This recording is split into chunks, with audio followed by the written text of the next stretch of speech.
On today's show, Kobe Bufkin is out the door in Atlanta, and we rank the entire Tony Ressler era when it comes to first-round draft picks and how effective they were, plus a little bit on Trae Young versus Patrick Beverley and more, and it's coming up right now.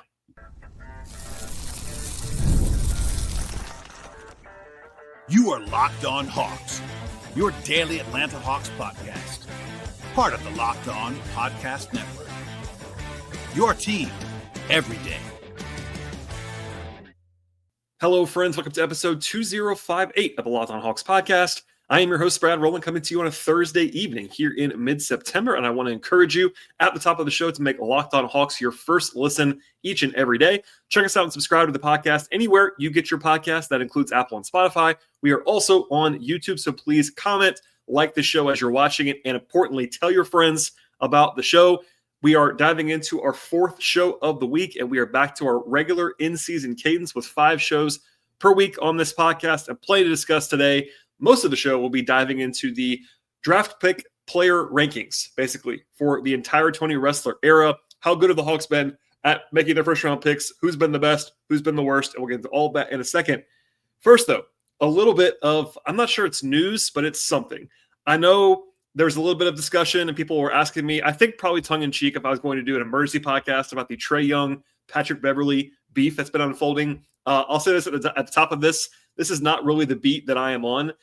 Mostly, I would say the vast majority of things that we cover on this podcast have to do with the actual on-court product and things that impact the on-court product. This is neither of those things. So that is why I'm a little, this will probably be a short little segment on this, but still things to answer that people were asking about. So I know that kind of maybe began or something with a tweet where Trae told Beverley to relax about a conversation about All-Stars. And by the way, just Google this if you want more information. Patrick Beverley, former NBA player, has been saying some things about Trae, and then Trae responded. But basically, Beverley kicked it into high gear with a bunch of comments about Trae on his podcast using the tired, I would say outdated and inaccurate line of questioning about how people don't want to play with Trae and all that stuff, about his lack of winning, whatever. Honestly, kind of the usual nonsense that I ignore 99% of the time.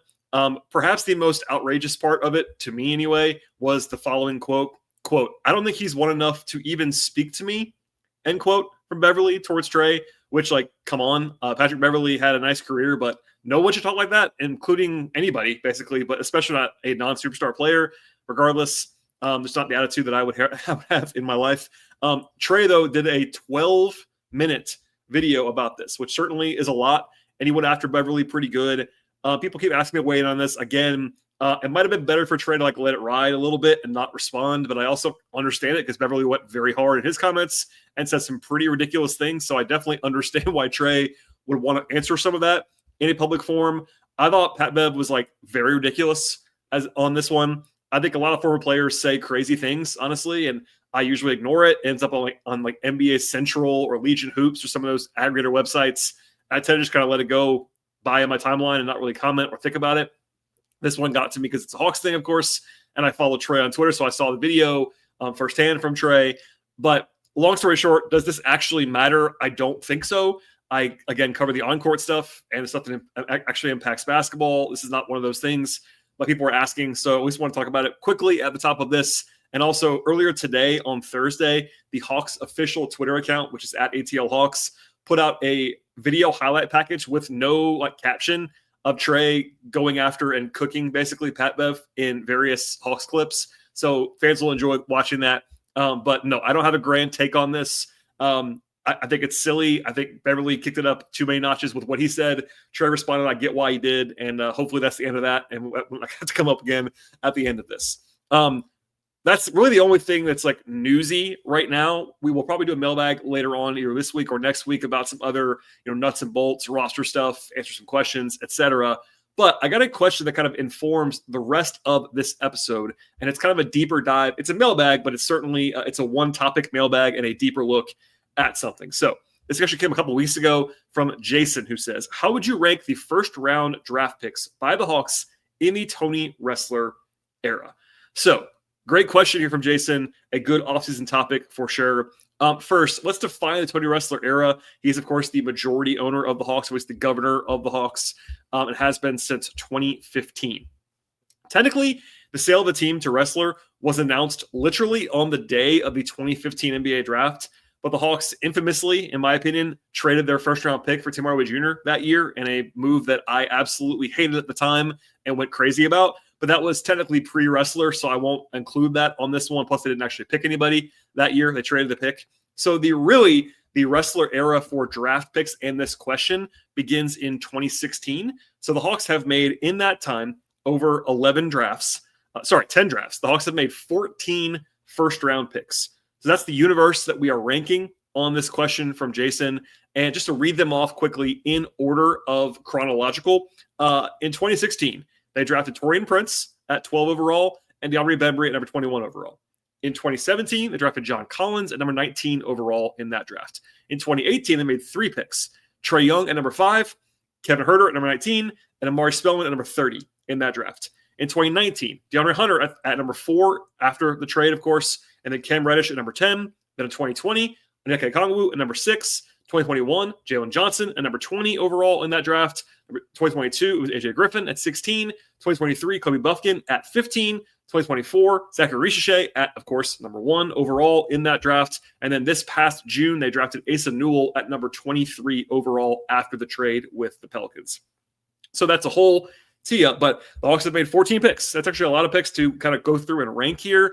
And as a note, before we dive into actually try to put these in order, I'm not going to try to include the trades as part of this because it's actually just really tricky to kind of weigh like how you would do that. For some background, they've made 3 pretty big trades in the first round over this time period. One of them was the DeAndre Hunter trade. That's one that I absolutely hated and lambasted on the podcast. If you're a listener for a long time, you will know that. When it happened, I didn't like it. And by the way, it wasn't because I didn't like Hunter. I actually had Hunter as a top 5 guy in that class, but it was a vast overpay. It ended up being a vast overpay. It was a bad value deal, all that. I also did not like the Trae Young, Luka Doncic trade at the time.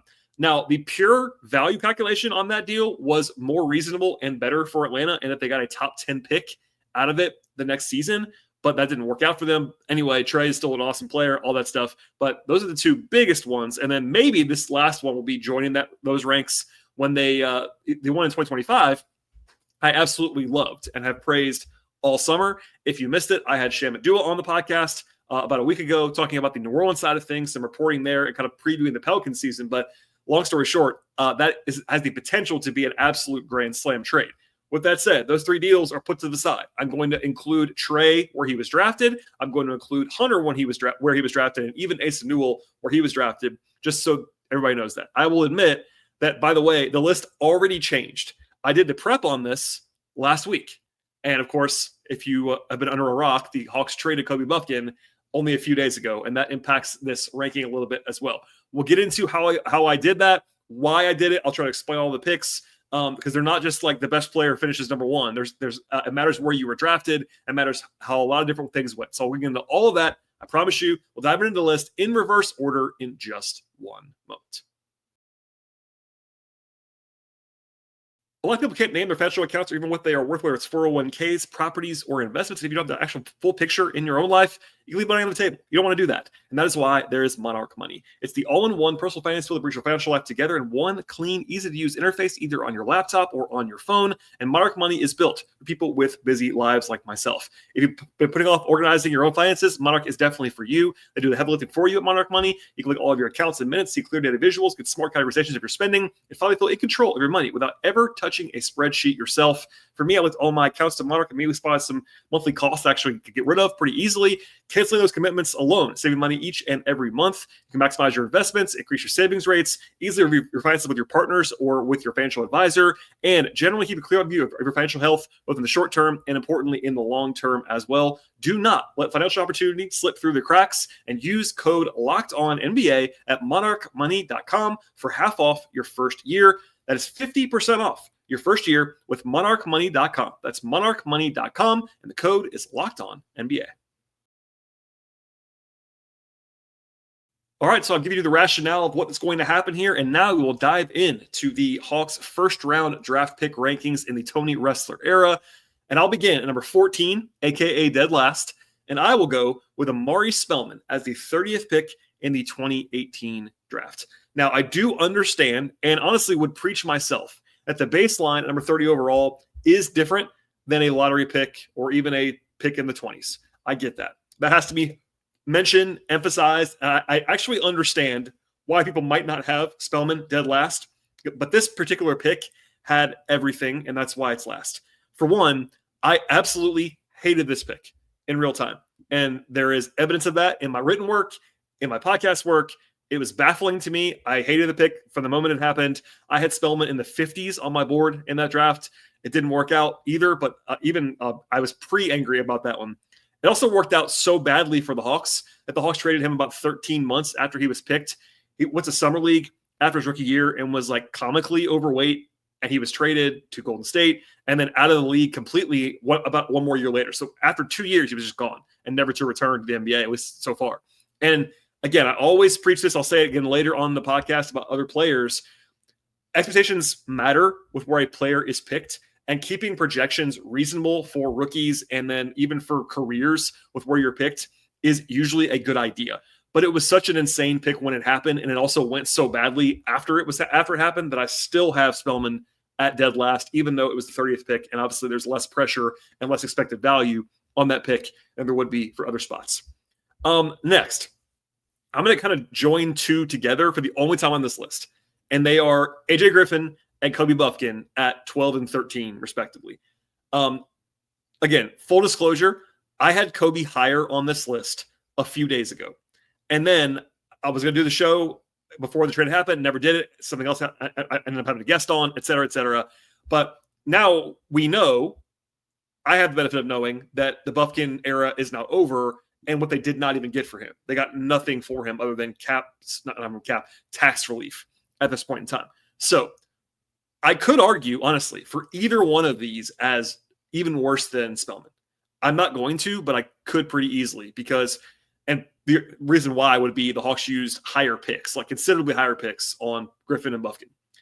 AJ comes down to how you feel about how much the team should have known that he just didn't love basketball like that, honestly.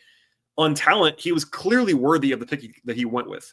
Like, as a rookie, if you did a redraft after his rookie season, he would have gone in the lottery, like, pretty comfortably. He went 16th anyway, but he was a top 10 rookie that year, despite the fact he wasn't playing a lot. He played very well, and all that said, he was 19 years old. Like, there's a lot to like, but basically that was it. He came back the next summer. He was not dialed in, obviously, had some off-court stuff, left the team for a while. Then the Hawks traded him that summer after year two, when it seemed like it was basically just over for him in Atlanta. And then AJ retired at 21 years old. So again, not going to litigate the whole thing, but like, how much should the Hawks have known? I don't know. There's a split on that, whether they should have known more about his personality makeup, what he like basketball, etc. But results-wise, which is what this is going to be, results-wise, it was obviously a disaster. They got one pretty good rookie year out of him, and that was it. And they traded him for second-round picks, so I got something for him, but still.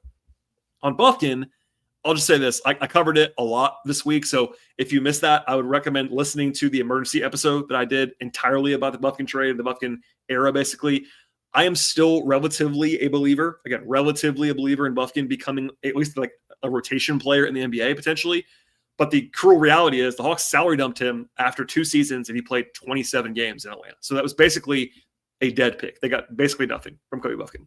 So both Griffin and Bufkin, from a Hawks standpoint, end up as total misses in terms of the value they received. The process, I think, was okay on both fronts, honestly, but the results were so bad that they pretty much have to go as low as they are on this list. All right, next on the list is number 11 overall, and I will go with Cam Reddish at number 11. Now, I'll raise my hand and say this. I liked the Cam Reddish pick when it happened. I wasn't saying it was going to be a definite awesome pick, but I actually was totally fine with it. I liked the package that he could be in the NBA. Ironically, I was actually higher on him from a supporting skill standpoint and lower on him from a star standpoint than a lot of people were.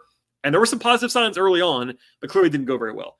As I record this, he's probably going to be out of the league at age 26. Like, he's going overseas, may never come back. We'll see. Yeah, the offense did not come around on Cam. He never really embraced being a defensive first role player, which is probably his best role, honestly. It kind of flashed a little bit of that with the Lakers, but with the Hawks in 2.5 seasons, he had 50% true shooting. He shot 43% on twos. Like, it was pretty rough there. Didn't really have the finishing craft that you need. He was not a great athlete, despite the fact that he looks great on film. He's not an explosive athlete. He can't really jump, all that stuff. I didn't make a lot of threes to kind of counteract that, plus bad shot selection, et cetera, et cetera. Now, if you put on the highlight tape, this still happens now. There are people still now who believe Cam is like a star that's buried. That's not a thing, but it's still out there. And I get why, because he had that big game in the playoffs against Milwaukee in 2021. When the shots went in, the tough shots, it did look good. Like, he looks like the prototypical NBA wing, like 6'8", smooth, athletic forward. I get it, but it just did. There was like just not much else. Ultimately, it's a combination of his prospect height being overblown as a high school player, and then at Duke, and then he just got, honestly, for me, he just couldn't buy into a smaller role fast enough, particularly in Atlanta, which is this podcast focus. Like, he ended up asking out via trade because he wanted a bigger role. Like, I think people still blame the Hawks, which I don't really understand. Like, it didn't work in New York, it didn't work in LA, it didn't work in Portland. It wasn't a Hawks problem. But putting that to the side, you're going to miss sometimes on the 10th pick. Like, that is a misconception that I always try to correct, is like, you're going to miss. Like, even the best teams miss on like top 3 picks, and even top 3 picks sometimes. But like the 10th pick projection should not be superstar, but they definitely missed. It didn't work out for them. And it doesn't help with the perception that Cam Johnson, PJ Washington, and Tyler Hero were the next 3 picks, all of whom are still good NBA players. Like, it doesn't really matter, but that's like bad perception as well. So didn't go very well. And Cam's number 11 on the list. Number 10 is DeAndre Bembry, who again went in 2016, number 21 overall pick. I know there are a lot of younger or newer Hawks fans, or both, who have no relationship to Bembry at all. I covered him his entire Hawks tenure. I will cop to always liking him. Also, it was the 21st pick and not the 10th pick, which is a tiebreaker between the two, between him and Cam. But Beverley actually did play a real rotation role for 3 full seasons in Atlanta. And he was here for his entire rookie contract, all 4 years. His 3rd year, he played the entire season, all 82 games. Like, he couldn't shoot. That ended up being the problem with Bembry. The shooting just never came along, and that definitely held him back at a high level. But it wasn't a disaster of a pick. It wasn't a great one either. But the fact that a guy stuck around with the team for his whole rookie contract and played real minutes in 3 seasons at number 21 overall, like, again, not a good pick, but not one that was like a really, really bad one. So he's ahead of Cam for that reason. Like, the value proposition was way better on Bembry than it was on Reddish. All right, number 9 on the list is DeAndre Hunter, number 4 overall in the 2019 draft.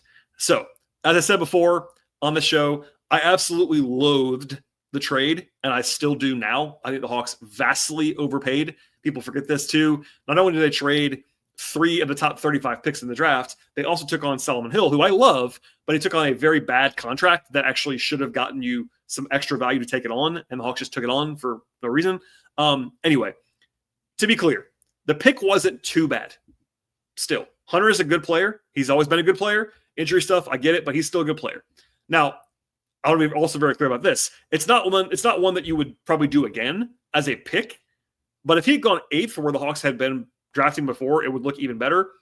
But it's still fair to say, to me, Hunter would go in the lottery of a redraft of that draft. He wouldn't go 4th anymore, but he would go in the lottery. Like, he's still a real player. Ironically, his defense was his better side in college, and that flipped in the NBA, where his offense has been better than defense his entire career, basically. He's never really approached being the defender that he was supposed to be coming out of college, but the offense is good. He can't rebound still, all that stuff, but he's also shot 38% on threes the last 4 years. He's a good player. Average 15 points a game or so, 4 or 5 years in a row. 6'8" wing who can hold up defensively. Like, he has real value in the league. He's a good player.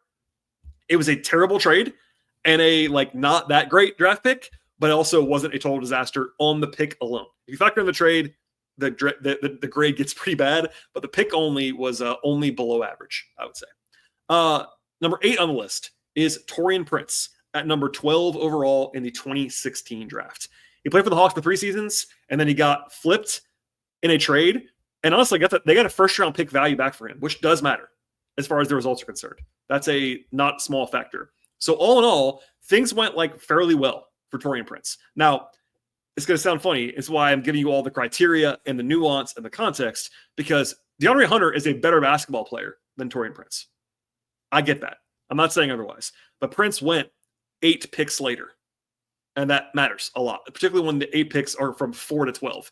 That's different than going from 22 to 30. 4 to 12 is a big gap in projection of what you expect. And while Hunter is a better player, Prince was the better value on the pick.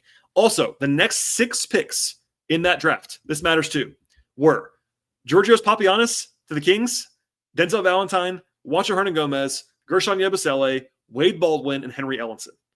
So that makes the Hawks pick look better. Getting a rotation guy, which is what Prince has always been at 12, is a pretty decent outcome, honestly. And again, they traded him for first-round value after having him for 3 seasons. So it went fine. I know there was a time, if you were in these Hawks streets back then, you will probably laugh about this. There was a time when certain Hawks fans thought that Prince was incredible. Like in 2018, before Trae arrived, it was the Taurean Prince, Dennis Schroeder show, and Taurean averaged a bunch of points. People thought he was like the next great thing. He wasn't, but he's been a rotation player in the league for a decade. And at 12 overall, like that could have gone much worse. It went totally fine. And I'll leave it there for now. And but basically he's right in the middle of this list for a reason. That's kind of the outcome that it was for Taurean Prince. All right, second half of the list, the top 7 is coming up in just one moment after a word from our partners. If you're running a business, you know that every missed call is money left on the table. Think about the last time you had an urgent need in your own life, perhaps for a plumber or a service provider of some kind. If the first person that you called didn't answer, did you wait? You probably didn't. You probably moved on to something else, and that's why you need OpenPhone. OpenPhone is the #1 business phone system, and it's built to streamline and scale your customer communications all from an app on your phone or on your computer. OpenPhone lets you manage your business calls and text from a single app, and they have the shared inbox feature that's a game changer. You can actually get your whole team jump into any conversation instantly without missing a beat at all. And OpenPhone's AI agent also can handle your calls after hours, answer common questions, and capture any leads so that you never miss a customer for your business. OpenPhone's also offering my listeners 20% off your first 6 months at openphone.com/lockedonnba. That's OPENPHONE, openphone.com/lockedonnba. And if you have existing numbers with another service, OpenPhone will port them over for you at no extra charge. OpenPhone, no missed calls, no missed customers.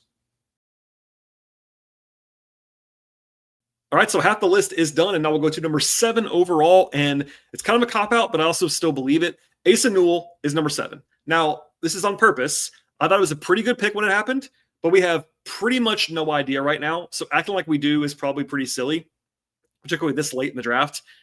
It's incomplete. That's why I stuck him in the middle. He and Prince were basically the choices to be 7 or 8 on this list, so there you go. If Newell does not pop and becomes just like a guy who's like a throw-in, whatever, he will fall on the list. If he does pop and become like a top 7 guy on a good team, he will be higher than this, I think, honestly. But we don't know yet, and I won't act like I do, so we'll move on from there. But Asa Newell right in the middle as an incomplete at this point in time from this year's draft. All right, number 6 on the list is Kevin Huerter. Kevin Huerter, number 19 overall in the draft that brought the Hawks Trae Young and Amari Spellman. Huerter, long story short, is a proven either low-level starter or high-end backup in the league. And at number 19 overall, that's a very good outcome. If you look at any expected value chart of the NBA and draft picks, getting a real like top 7 or 8 guy on a good team at number 19 overall is a positive outcome. I don't have a lot more to add. Like, it wasn't a home run pick. It wasn't a grand slam, whatever, but it was clearly a positive one. And also, adding to this again, they traded him for positive value after 4 seasons. So he gave them 4 good years. He was traded for positive value. Good outcome to very good outcome at number 19 overall. And there you go. Number 5 on the list, Onyeka Okongwu, number 6 overall pick in 2020. I think people will be lower on this than me, and that's fine. I will acknowledge that. I also like the pick more than people did when it happened. But for me, we have seen Okongwu is a starting caliber player.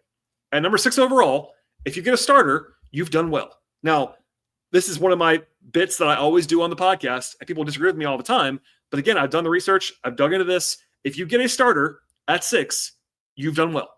I know people always want a star. Anytime you get into the top, quote-unquote, half of the lottery, people are like, oh, he's not a star player. Great. The Hawks didn't project him to be a star when they drafted him. Like, would that have been a nice outcome? Sure. But he's good already. And adding some more context to why I have him a little bit higher than some might, there was only one guy who is clearly better than Okongwu in that draft who they could have reasonably picked at 6. And I covered that draft exhaustively for months and months and months because it was the COVID draft. The only guy who was better than Okongwu, who was in the mix at 6 overall, is Tyrese Haliburton. So if you look at the board, that jumped out to you, I promise. But if you're new to the Hawks or whatever, Haliburton's agent expressly told the Hawks not to draft him. Also, beyond that, yeah, they could have taken him still. I get it. But I don't think Halliburton becomes Halliburton in capital letters if he's playing with Trae Young.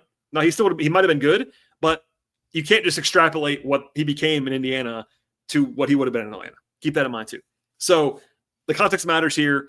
Obviously, there are guys like way down the board, like Desmond Bane or Tyrese Maxey, that are better than Okongwu. I understand that. But adding even more context, Okongwu is better than 3 of the 5 guys drafted ahead of him in that draft. And he's also better than the 7th pick and the 8th pick and the 10th pick for sure. So of the guys who went in the top 10, he is better than at least 6 of them in that draft. And he went 6th. So like, certainly more of a single or a double of a pick. I understand that. If you wanted to have him below Herter, I would get it. If you wanted to have him even below Prince, I would at least understand that. But I am baking a little bit of my future facing on Okongwu. I still think that he's a good player. It helped the Hawks as well that he actually has on a good contract. The overall value for that pick isn't a grand slam, but it's totally been fine, even if the perception may not always point to that. All right. Number 4 overall on this list is Zaccharie Risacher. Another one that's still an incomplete. It's more complete than Newell, obviously, but not enough to be definitive yet. I will discuss this more another time, but Risacher, for me, would still go number 1 in a redraft right now. Not by a ton, but if you said, all right, close your eyes, pick one player, I think I'd probably take Zach. So I'm putting that faith into this ranking. He could definitely fall on this list. He could also be higher on this list. If he's the best player in this class, which is possible, he would be higher than 4th. So I'm slotting him in here kind of tentatively, but some projection to be sure. Number 3 on the list, John Collins, the number 19 overall pick. Keep that in mind. That's a big part of why he's here. Of note, again, Risacher could jump ahead of Collins very easily. But for now, I think Collins is the right pick at number 3. And again, because of where he went. As a reminder also, here are the players who went directly in front of John Collins in the 2017 draft. Justin Jackson, Justin Patton, DJ Wilson, and TJ Leaf. All 4 of them are out of the league. And John Collins is John Collins. So if you do a redraft of that draft, he is clearly a lottery pick for sure. There's a probably debate on how high he would go, but certainly a lottery pick, and he went 19th in that class. Not a star, but perennially a top 100 guy when he was in Atlanta year after year. His last 5 seasons, so take out his rookie year in Atlanta, his last 5 years in Atlanta, he averaged 17.2 points and 8.1 rebounds with 62.6% true shooting. That's very, very, very good. In the 2017 class, he is currently, for their careers, 6th in points per game and 3rd rebounds per game. And I think he's either 1st or 2nd in efficiency. So it went pretty good. I know John Collins is not a superstar. I understand. But at 19 overall, awesome pick. And there you have it. All right, number 2 is, drumroll please, Trae Young, number 5 in 2018. Now, one more time, one more reminder, this does not include the trade. Put the trade to the side, just the pick. Again, just the pick. At number 5 in the draft, Trae Young is a grand slam pick. There's no doubt about that. The only player drafted below him in that class that you'd choose over him is Shai Gilgeous-Alexander, who's obviously a top 5 player in the league. I get it. But no matter what revisionist history you might see now, that was not a consensus opinion at the draft. Shai was not probably going to go as high as Trae, nor I had Trae higher at that point in time, etc. But no matter what, this is not a tough story to Hawks fans. Trae is a potential Hall of Famer, like he's on that track, who went 5th in the draft. It's pretty easy to see the win through that lens as a pick. The trade's still controversial. It always will be. I understand that. The pick itself and the evaluation of Trae were spot on at that point in time. All right. And, of course, number 1, if you've been doing the countdown, you will know this, is Jalen Johnson. So, importantly, if you asked me right now, who will have a better career, Trae Young or Jalen Johnson, I would say Trae Young. That's not a shot at Jalen Johnson by any means. And by the way, it's possible Jalen Johnson has a better career. I'm not ruling it out. But I think Trae Young is probably going to make the Hall of Fame. And that might sound crazy to people, but number 1, baseline of Hall of Fame is lower. Number 2, Trae Young is the 3rd all-time person right now on assists per game in his career while averaging 25 points a game plus. Like, you can't fake those numbers, et cetera, et cetera. But regardless, all that stuff, you can't project that for Jalen just now. But the big thing is Trae went 5th and Jalen went 20th. Like, it's that simple. Also, Jalen was the best possible pick on the board. I've looked at that draft many times, but if you do it right now, if you look below where he was drafted, he is by far the best player. By far. So it's helpful to get the best player possible at 20. He's a top 5 guy probably in that class, maybe conservatively top 6 or 7 if you want to go a little bit lower. But yeah, no guarantee at all that Jalen becomes a perennial all-star or as good as he could be. But even if he's just the guy he's been last season, like it's a grand slam at number 20 overall. He's the best value overall of all the picks the Hawks have made. And I think he stays number 1. Is there a world in which maybe he flips with Trae again because Jalen like sputters out or something like that? Sure, it's possible. There's some projection in here, but given the 15 spot kind of range there where Jalen went lower than Trae and where he actually is at his age, I'm going to lean in with Jalen Johnson at this point. And the only guy that could crack higher, barring an Asa Newell like turbo breakout that I don't really see coming, Risacher at number 1 overall. He'd have to be awesome for that to happen, but that's always conceivable to me at some point. But anyway, that's the list. And look, I said it many times on this before we sign off. A lot of this is subject to change. A lot of these guys are still playing, which matters. Like some examples that I referenced already, but just would emphasize one more time. I literally already changed this list because of Bufkin's trade. If Asa Newell becomes a long-term starter, he probably goes in the top 5 somewhere, given where he was drafted. If Risacher becomes an all-star for 5 seasons in a row and Jalen doesn't, maybe he goes to number 1 overall. Like there's definitely flexibility in some of these, but for me, a fun exercise, not too many like ultra definitive answers. I approach this hopefully with some nuance and some context and trying to utilize the expected value of where guys are supposed to be getting for picks and all that stuff, and context around the time and afterward. It helped that I covered every single one of these picks. It's a little bit harder to be accurate when you don't cover stuff. So if you go back to the 80s and 90s, I was not covering this stuff, but the Tony Ressler era, I was literally already covering the team. So I've been plugged in ever since and has some extra verve as a result of that. All right, everybody. Hopefully this was an enjoyable exercise. Please subscribe to Locked On Hawks anywhere you find your podcasts, Apple, Spotify, YouTube, etc. Follow the show on X/Twitter at Locked On Hawks. Follow me there at BT Rowland. I am also on Blue Sky at BT Rowland. My non-podcast coverage of the Hawks can be found at patreon.com/BT Rowland. All right, everybody. Enjoy the rest of your Thursday evening into Friday, and we'll see you all next time.